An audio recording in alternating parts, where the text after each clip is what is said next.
On August 20th, back in 1968, flower power met tank tread in a sobering shock at the height of the countercultural revolution. Armies from the Soviet Union and its Warsaw Pact allies invaded Czechoslovakia and put an end to the Prague Spring and its socialism with a human face. It didn't look so good with a Red Army boot coming down hard on it. And it was instructive because this was a point at which there was an upheaval going on all over the Western world. Protests, radicals, people questioning the established ways of doing things, and disrupting the 1968 Democratic National Convention in Chicago, these yippies and yappies and who knows what skis.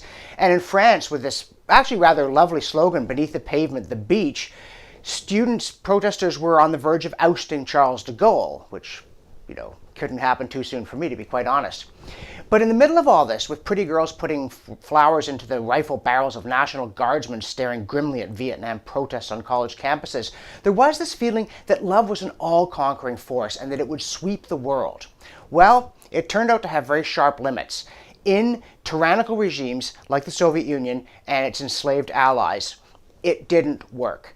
There, at least, Mao Zedong was right that political power did grow out of the barrel of a gun. And it reminded people that while it was important to question our own societies, to object to injustices, to stand up for what was right on issues like race, the environment, all kinds of things that really did need addressing in the West, it was important not to go nuts, not to become hysterical, not to join the weathermen, not start spelling America with a K and saying it was crypto-fascist, to recognize that it was only in the open societies that you could have an honest examination, that you could protest nonviolently and have it work.